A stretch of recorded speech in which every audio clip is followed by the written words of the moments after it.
Olá, internauta da Jovem Pan Online, bem-vindo ao nosso espaço online desta segunda-feira. A neurociência tenta explicar a influência da emoção e razão na tomada de uma decisão. Hoje nós vamos entender o que é a neurociência, onde é que ela se aplica, os principais conceitos e principais conclusões. Conosco a professora doutora Carla Tiepo, ela é neurocientista com doutorado pela USP, professora da Faculdade de Ciências Médicas da Santa Casa de São Paulo e do curso de Psicologia da PUC. No seu laboratório, ela pesquisa a influência da dopamina na tomada de decisão, com especial ênfase para o impacto deste conhecimento para o entendimento da dependência a drogas psicoestimulantes, como cocaína e anfetamina. Muito obrigada pela sua visita mais uma vez, uma boa tarde para você. Obrigada, Patrícia, pelo convite. É um prazer enorme estar contigo aqui de novo. Foi muito legal aquela primeira oportunidade. Fiquei muito feliz de você ter estendido o convite para essa vez também. Olha, lembrando que nós estamos ao vivo aqui pela Jovem Pan Online, você pode participar do programa com perguntas, comentários pelas redes sociais, no Facebook, a nossa página Jovem Pan Online, pelo Twitter, @portal Jovem Pan, ou você pode mandar uma pergunta também por e-mail, uma mensagem para espaço@jovempan.com.br. Vamos começar explicando, acho que é importante, esclarecendo exatamente o que é a neurociência, para que ela serve e a quem interessa.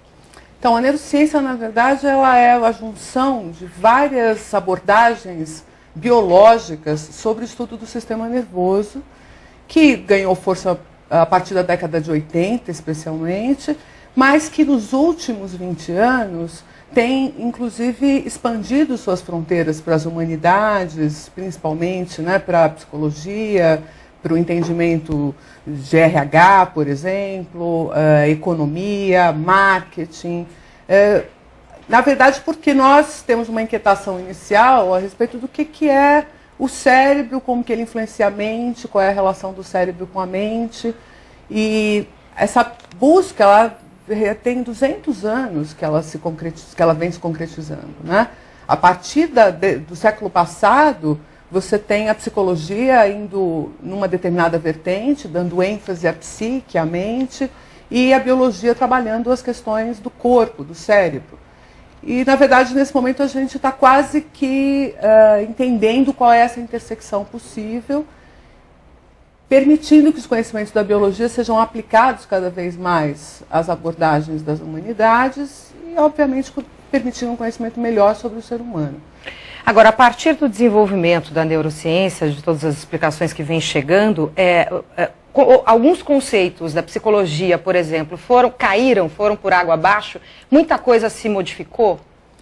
Na verdade, a psicologia ela ainda tem escolas fortíssimas, especialmente a psicanálise, que dão conta das suas perguntas, dos seus paradigmas, né?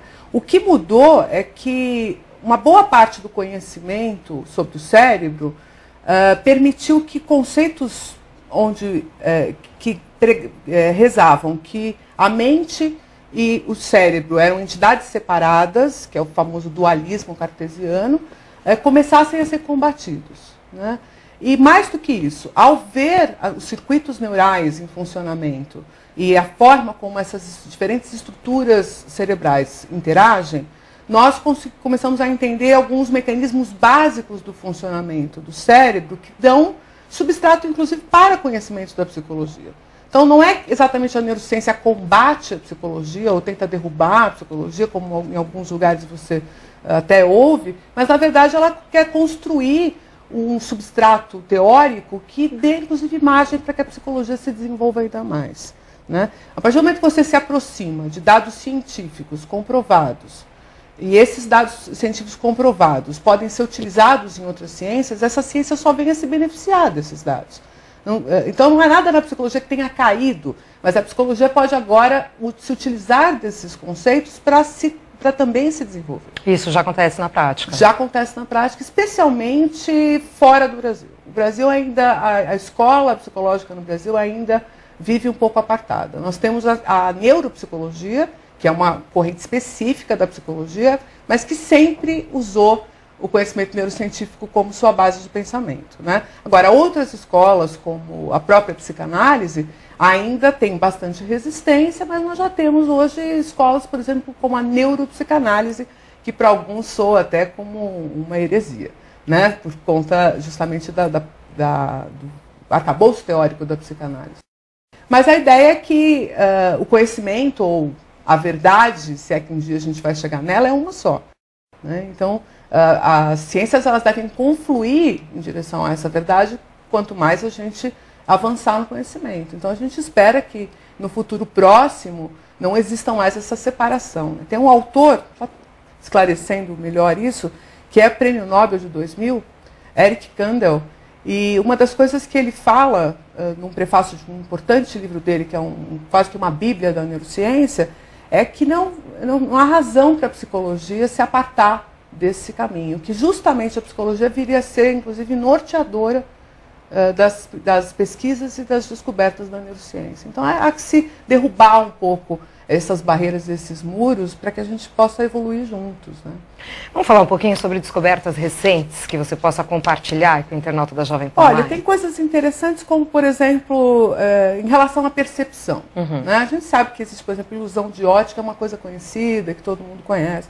Bem, agora, a percepção é uma coisa absolutamente pessoal, que está relacionada diretamente às experiências do indivíduo, suas memórias, sua carga genética. Então, por exemplo, um indivíduo, pode parecer bobagem, mas bem aplicado é um conhecimento importante. Um indivíduo que estiver com uma mochila pesada nas costas, ele olha para uma subida e ele acha a subida mais íngreme do que se ele estiver sem essa mochila nas costas. Então, o que isso significa? Dependendo do peso que você carrega na vida, os desafios que você tem que enfrentar te parecem maiores ou menores. Dependendo do apoio que você tem, a sua percepção sobre os seus problemas pode ser diferenciada. Então, não existe uma percepção absoluta sobre o mundo. Essa percepção é sempre relativa partindo da situação que você está. Quer dizer, mas o que a neurociência fez em relação a esse conhecimento, uma vez que a psicologia já fala um pouco dessa percepção relativa? Nós demonstramos isso, né? A partir de dados, a partir de imagens de cérebro, a partir de verificação de áreas cerebrais sendo ativadas. Então, veja, a psicologia pode agora afirmar cientificamente que a percepção de um indivíduo é relativa e depende do seu arcabouço teórico ou da sua vivência. Isso é importante. Outras coisas interessantes, por exemplo, o papel de uma estrutura cerebral como o cerebelo, que era tida como exclusiva do controle da motricidade, do equilíbrio. Então, aonde se fala de cerebelo ou de estruturas ligadas ao cerebelo, imediatamente as pessoas pensam em motricidade, em equilíbrio, em atividade motora. Hoje a gente já sabe, por exemplo, que a leitura, que a cognição, que o entendimento do indivíduo, o cálculo matemático também depende de funções cerebelares.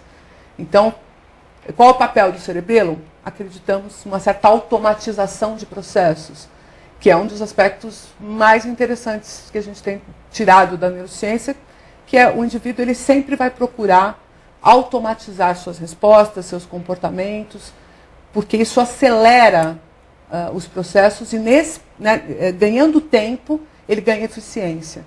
E na natureza é muito importante você ter essa eficiência. Né? Um animal que sabe onde buscar alimento, um animal que sabe onde buscar água, ele tem mais chance de sobrevivência. Um animal que sabe para onde fugir quando for ameaçado, tem uma maior chance de sobrevivência. E para nós, no mundo, quanto mais ágil esse mundo fica, mais rápido, quem responde mais rápido também vai melhor. O que, por outro lado, provoca desvios, né? Porque ao você automatizar respostas, muitas vezes você não consegue ter um certo discernimento e escolher respostas mais corretas baseado numa observação mais racional, né? Que aí é uma característica exclusiva do ser humano, que é essa racionalidade. Então, é entender essa automatização e poder ajudar as pessoas a usá-la da forma mais correta. Li hoje de manhã um dado que eu achei interessantíssimo, que foi detectado em animais, em roedores, né, em camundongos, um tipo de receptor na superfície da pele que detecta única e exclusivamente carinho, o toque leve, que de uma certa forma explica por que os animais fazem, por exemplo, aqueles comportamentos que a gente chama de grooming, que é autolimpeza, higiene, um tira o piolinho do outro, cutuca de cá, lambe e tal, que na verdade é uma forma dele se sentir agregado, dele se sentir confiante. A gente já sabe que nesses momentos aumenta muito a liberação de ocitocina, que é um hormônio relacionado às relações sociais. Então a gente, na verdade, está começando a entender por que a gente se comporta de determinadas formas, por que a gente faz escolhas por esta pessoa, ou por aquele grupo, ou por essa situação, né? Ampliando um pouco. Olha, daqui a pouco a gente continua falando mais sobre isso, lembrando que estamos ao vivo aqui pela Jovem Pan Online, as redes sociais, você pode participar pelo Facebook ou pelo Twitter e também pelo e-mail do Espaço Online, que é espaço@jovempan.com.br. Daqui a pouco tem mais um bloco para você, até já. O assunto do Espaço Online desta segunda-feira é neurociência. Hoje conosco a professora doutora Carla Tiepo, neurocientista com doutorado pela USP, professora da Faculdade de Ciências Médicas da Santa Casa de São Paulo e do curso de Psicologia da PUC de São Paulo.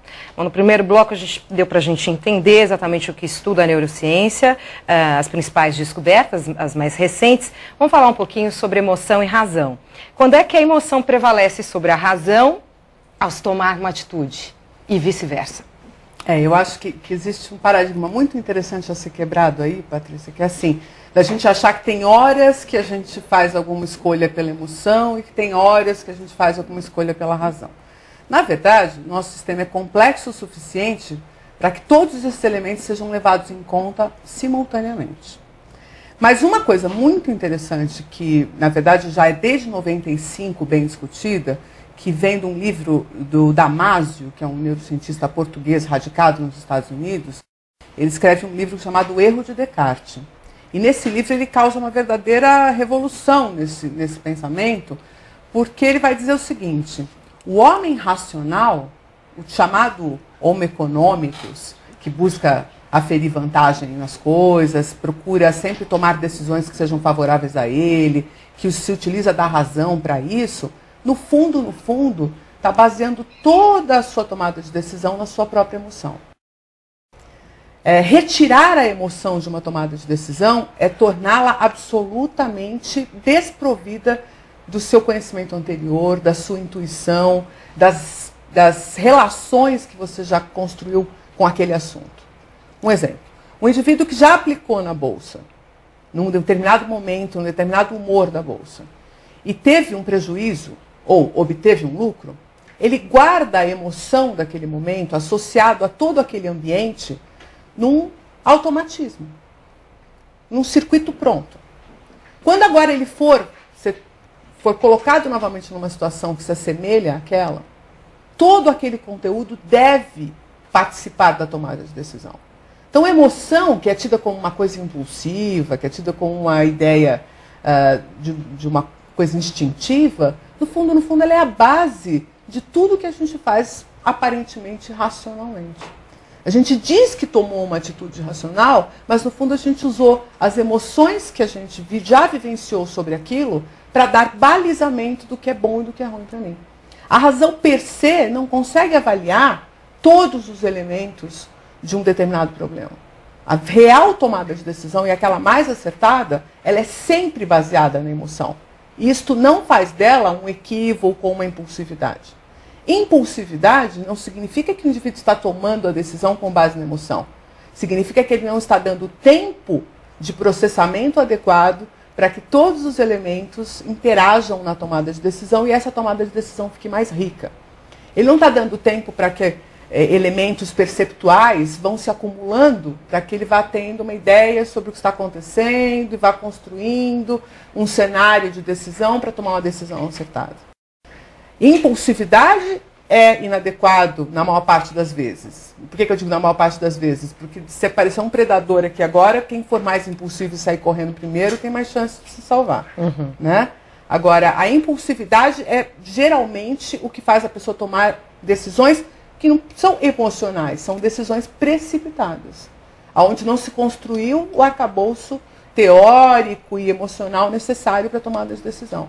A boa tomada de decisão é aquela que leva em conta todas as suas emoções e todo o seu conhecimento racional, teórico sobre o assunto, para ser construída com pesos adequados sobre tudo isso. Então, não existe uma tomada de decisão sem emoção.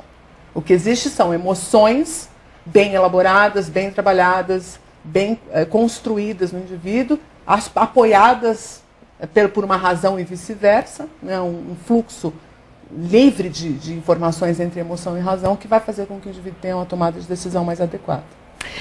Então vamos às ruas de São Paulo, vamos ouvir as pessoas aqui na Avenida Paulista. Vamos dar uma olhada. Tem situações que permitem você tomar a decisão com a emoção e tem situações que você é obrigada a ir pela razão. A maioria das vezes a gente age sempre com a emoção, né, no caso, mas vários momentos a gente age com a razão e resolve tudo com razão mesmo, mas por a gente ser um pouco, vamos dizer, agir com a emoção, a gente acaba vamos dizer que se atrasando, ou às vezes até se machucando em alguns momentos. Interessante que as pessoas têm essa sensação de que quando decidem com a razão, só com a razão, a decisão é mais acertada. Isso é o que realmente a gente procura mudar em termos desse paradigma, porque obviamente que isso influencia demais a forma como as pessoas decidem, inclusive, se vão comprar um carro, se não vão comprar esse carro, que tipo de compra vão fazer. E no mundo corporativo, então, Patrícia, isso é da maior importância. Porque espera-se dos seus executivos, espera das pessoas que têm poder decisório, que elas tomem decisões racionais. Quando, no fundo, a gente tem que ensinar esses executivos a se apoiar na emoção de forma criativa e não de forma destrutiva. Né? Se o indivíduo, diante de uma decisão, se torna ansioso, é óbvio que a emoção vai atrapalhar. Mas se diante de uma situação ele consegue se ouvir e saber exatamente o que ele está sentindo emocionalmente, ele consegue trazer toda a sua experiência de vida para aquela tomada de decisão. E é isso que se espera de um executivo ou de uma pessoa que tem maturidade de decisão. Né? Tem muita gente interessada nisso, quer dizer, trazendo a neurociência e os seus conhecimentos para dentro das corporações, dentro das empresas? Eu diria que esse é um dos caminhos mais promissores da neurociência, por quê? Você tem como mudar as relações de trabalho, você tem como mudar a forma como uma empresa se desenvolve se você aplicar os conhecimentos da neurociência. Né? Hoje fala-se muito que um dos aspectos mais importantes do indivíduo para que ele se dedique ao trabalho, por exemplo, é que ele se sinta bem, sinta algum grau de felicidade. Em vários documentários sendo feitos de que o indivíduo tem que ter um bem-estar para que ele viva bem de uma forma geral. E óbvio que isso é importante na corporação. Mas parece que quase que na contramão disso, as corporações vêm cada vez atribuindo mais funções a menos funcionários porque precisam cortar gastos.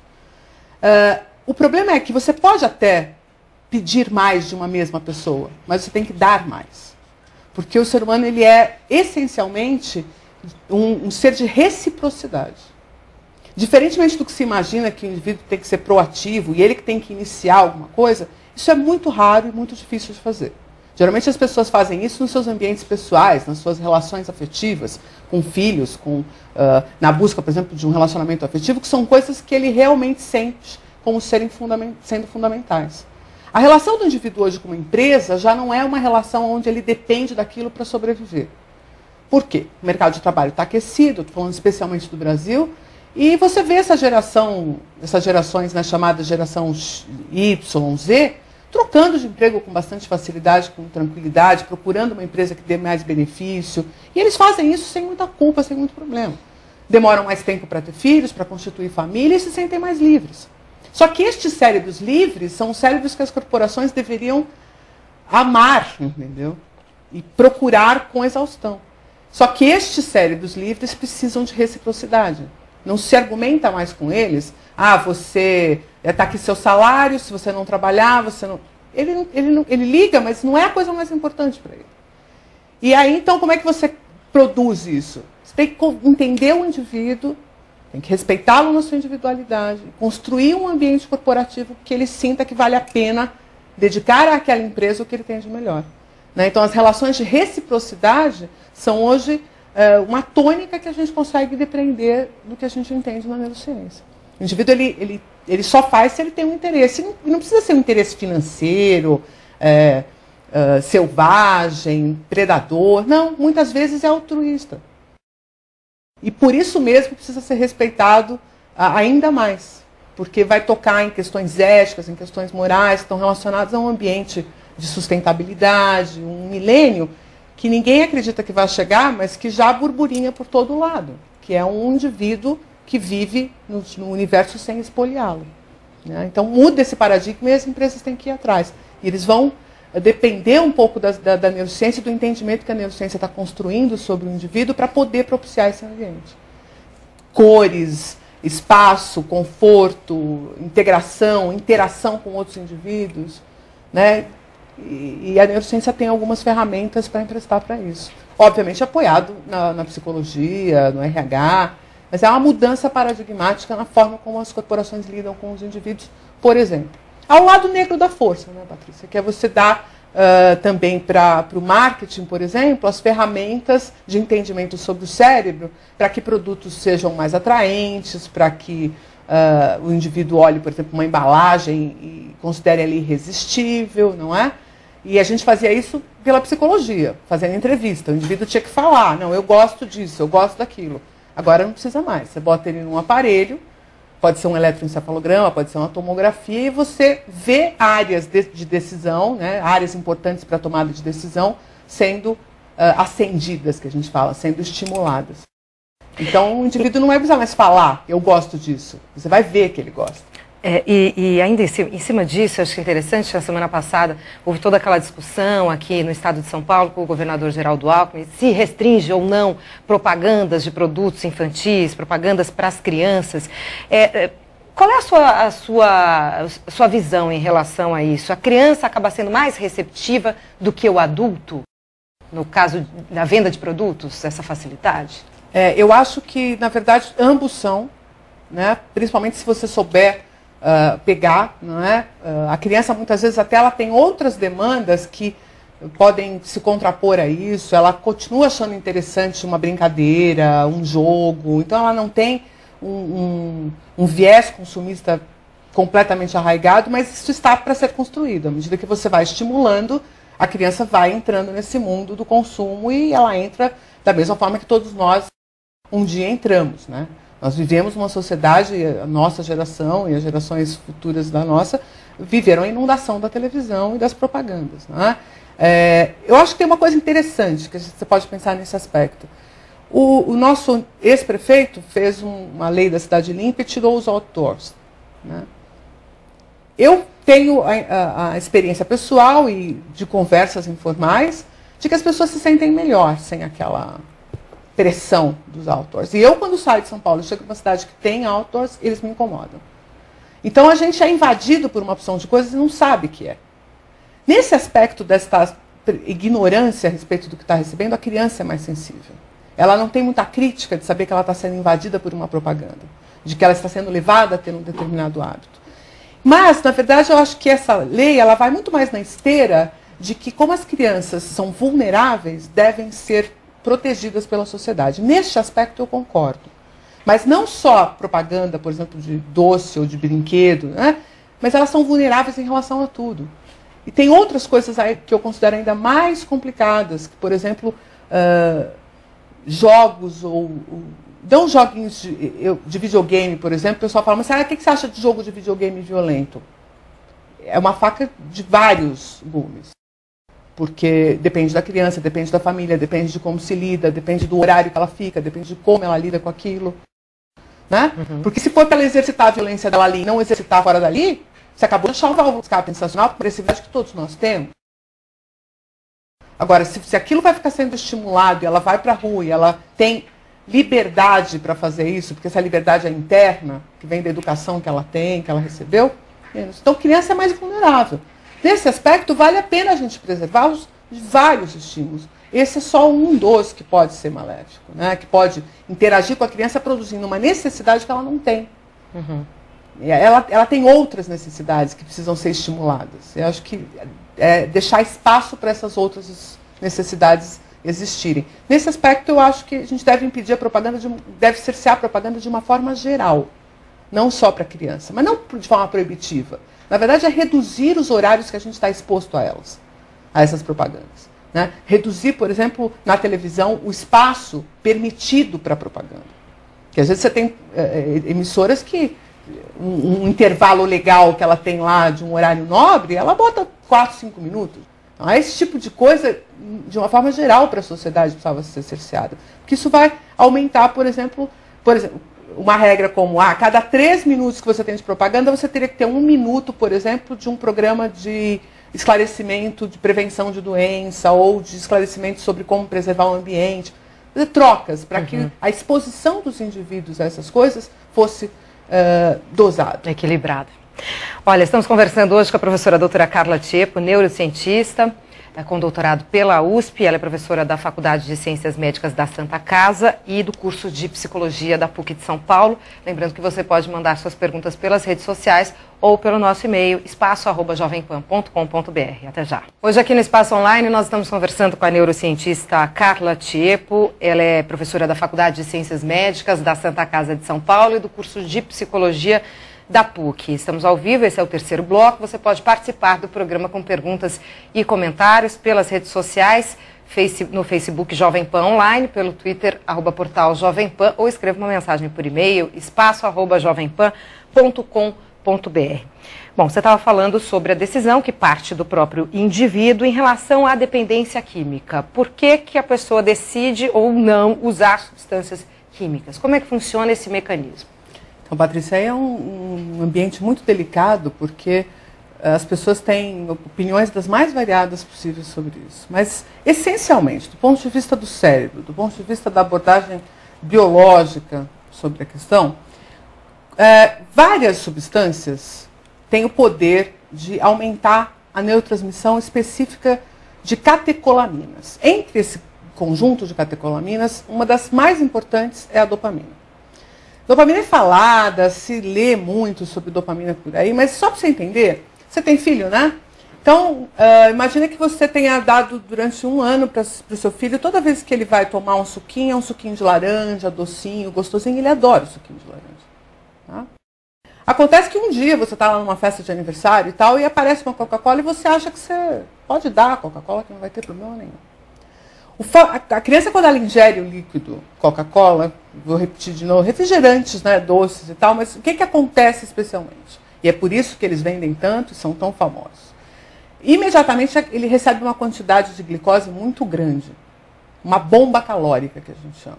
Essa bomba calórica que produz esse enxame de glicose no sangue aumenta demais a dopamina. Por quê? Porque é uma forma do cérebro marcar que ali, naquele líquido, com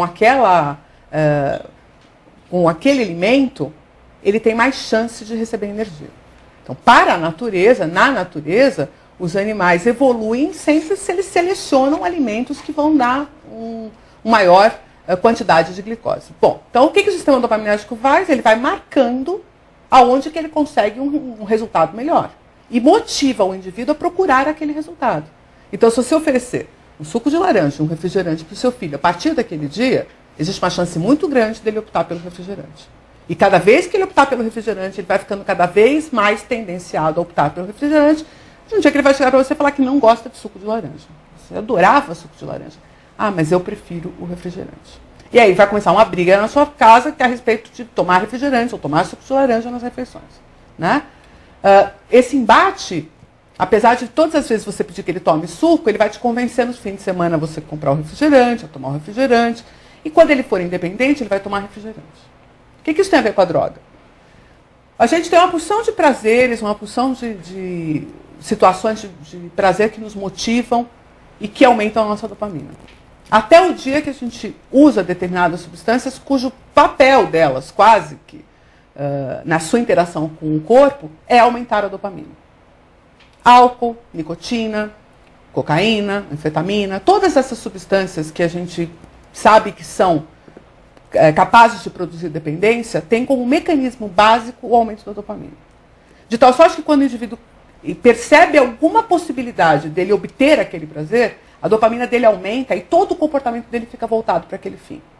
Então é sabido que o indivíduo que fuma, ele não quer mais ir na casa daquele amigo que não pode fumar. É sabido que o indivíduo que consome álcool, sistematicamente, num determinado momento ele não vai mais andar com pessoas que reclamam que ele está bebendo. É sabido que o indivíduo que é usuário de cocaína vai começar a andar sempre com o mesmo grupo e sempre aos mesmos lugares, que é onde ele consegue encontrar a droga. E esse comportamento que a gente chama de estreitamento de repertório, que ele só consegue fazer coisas relacionadas àquela substância, é que determina que o indivíduo se torne um adito e crie um ambiente, agora sim, psicológico, circunstancial, para que ele não consiga se abster da droga. A questão é, que esse mesmo indivíduo que não consegue se abster da droga, as outras coisas que antes davam prazer para ele, hoje, comparativamente, dão um prazer tão irrelevante que não merecem ser observadas. E ele vai começar, então, a usar sempre a cocaína. Especialmente o crack, né, que é uma coisa que a gente está agora falando sempre. Qual é a diferença entre a cocaína consumida na forma do crack ou a cocaína consumida na forma de pó inalado? É a velocidade com que a dopamina aumenta e por quanto tempo a dopamina aumenta. Eu tenho visto no meu laboratório que este gap, que a gente chama, essa coisa de sobe muito rápido, desce muito rápido, essas variações é o que realmente mexe com o sistema dopaminérgico. Então, quando o indivíduo usa o crack, que ele fuma pedra, ele ganha um aumento de função dopaminérgica muito rápido e muito tênue, e muito pouco duradouro. Né? Isso faz com que ele procure daqui meia hora fumar outra pedra. E o tempo que ele fica entre uma pedra e outra, a única coisa que ele consegue fazer é procurar a próxima pedra. Nesse caso, você dizer, bom, mas então o indivíduo ele não pode um dia decidir que ele não quer mais fumar. Pode, mas ele vai enfrentar uma briga interna entre um córtex pré-frontal, que seria a sua razão, sua cognição, dizendo para ele, pelo amor de Deus, vamos parar com isso, a gente vai morrer, e todo o sistema emocional dele voltado para a decisão de usar o crack. A briga é tão grande que o que a gente vê é que o sistema racional, essa coisa de dosar o que é bom para mim, perde facilmente. E a gente pode pensar em várias situações no nosso cotidiano que isso acontece. É muito fácil apontar o dedo, né, para o cara que usa crack e não consegue parar, e você não consegue ver que você está há 20 anos fazendo regime, tentando querer chegar naquele shape que você Isso que eu ia te perguntar, quer dizer, outras dependências, por exemplo, dependência de trabalho, dependência do parceiro, tem gente que não consegue se separar de jeito nenhum. Tudo isso é o mesmo mecanismo? Muito semelhante, com algumas nuances que podem estar relacionadas a emoções como ansiedade, como medo, que inclusive colaboram para que isso fique mais intenso. Né? Então você pode ter fatores que ainda são fatores agravantes dessa condição. O que acontece, por exemplo, com os meus animaizinhos de laboratório, né? A gente, obviamente, tem que fazer esses testes em animais, isso é uma discussão que a sociedade super quer fazer, a gente está pronto para essa discussão também, mas os meus animais, quando eles se tornam, vamos dizer, dependentes de cocaína, isso bem, entre aspas, você coloca eles num ambiente novo que anteriormente faria com que eles explorassem o ambiente e tal, você coloca eles tipo assim, te olhando com uma cara de tipo, é só isso que vai acontecer aqui? Cadê minha dose?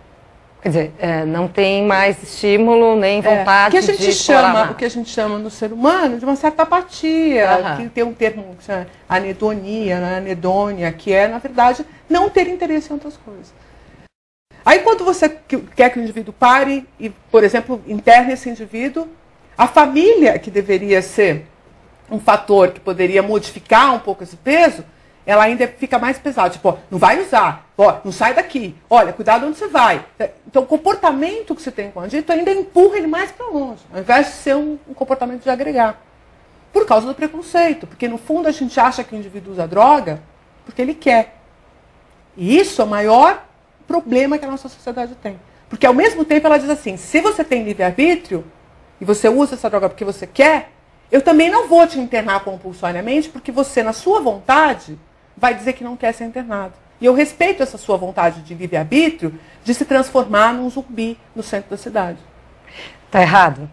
Quer dizer, você é a favor da internação compulsória? Eu seria a favor da internação compulsória se eu tivesse um Estado responsável. Se realmente essas pessoas que são retiradas da rua recebessem a assistência que merecem. Recebessem a assistência que precisam. O que a gente sabe, e esse é o temor da comunidade científica em relação à internação compulsória, é que você vai pegar um indivíduo de uma condição péssima e vai levá-lo para uma condição duvidosa. Não poderia ser essa a troca. Você tirar ele da rua e dar para ele toda a condição de recuperação mesmo, global. Com medicações acertadas, mas com apoio psicológico, com apoio de uma equipe multidisciplinar, com conforto e com esclarecimento da família. A família está doente junto. A família é parte fundamental. A gente vê esses atos heróicos das mães que trancafiam os filhos, botam na corrente, todo mundo tem uma polêmica gigantesca sobre se isso pode, se isso não pode, mas você não vê um programa de recuperação do dependente de droga onde a família seja tratada junto. Né? Você tem grupos, por exemplo, como grupos AAA, Narcóticos Anônimos, onde isso acontece. E lá são os poucos lugares onde você tem sucesso. Onde a família é tratada junto com o dependente e há, na verdade, um compromisso do coletivo em relação à recuperação daquela pessoa. E não uma coisa do tipo, ó, eu já fiz tudo o que eu posso por você. Inclusive, estou vindo agora aqui, ó, fazer uma internação compulsória. Fui lá, busquei, para mim deu. E, na verdade, é a hora que a gente tinha que começar. O começo da história seria ali, onde não é mais uma chance. Cada uma das vezes que você consegue pegar esse usuário e trazer ele minimamente para perto, é a chance que não pode ser perdida. Se ele consegue e é reabilitado, recuperado, a chance dele cair na mesma cilada é muito grande. Dele entrar de novo no mundo das drogas é muito grande. Olha, primeiro porque ele inicialmente já tinha uma impulsividade, né? Ele já não foi procurar droga porque a droga era ruim, mas ele foi obrigado a procurar, né? Ele já acreditava que a droga seria uma coisa positiva para ele, naquele momento. Depois ele até entendeu que a droga não era tão boa assim, mas aí agora ele já tem um shift, um viés que é biológico, né? Que tem um sistema neural pedindo que ele consuma aquela substância. Para que ele possa se abster e permanecer nessa abstenção, ele realmente precisa de um apoio e ele precisa, inclusive, ao recair, continuar tendo apoio. Porque o que a gente vê é que a pessoa recai e aí, tá vendo? Eu falei que ela não ia conseguir e aí ele é largado definitivamente de novo à própria sorte. Então, se você realmente tem, né, e aí eu falo especialmente para quem está me assistindo, se você realmente tem um usuário de crack, um usuário de cocaína que precisa se reabilitar, o começo dessa reabilitação se dá pela expressão completa do afeto e do amor que você sente por esse indivíduo. E não pela culpa dele ter colocado você em palpos de aranha, de ser um drogadito, de acabar com a família. Porque se é essa a sua forma de pensar sobre isso, você não vai ajudar, você só vai atrapalhar. Só para ficar claro isso que você está explicando, essa necessidade ela se estabelece quando? É genética? Quer dizer, por que algumas pessoas caem no mundo das drogas e outras não? Por que algumas têm mais necessidades e mais dependências do que outras? Aonde se estabelece isso? Olha, é tão multifatorial, é uma coisa tão complexa como tudo que diz respeito ao comportamento humano, porque envolve, sim, uma tendência genética. Vários pesquisadores já mostram que os usuários têm algumas mudanças no tipo de receptor cerebral que apresentam. Existe, sim, uma genética que permite uma associação de fatores. Então, aí você também tem a questão do ambiente, em que ambiente esse indivíduo cresce.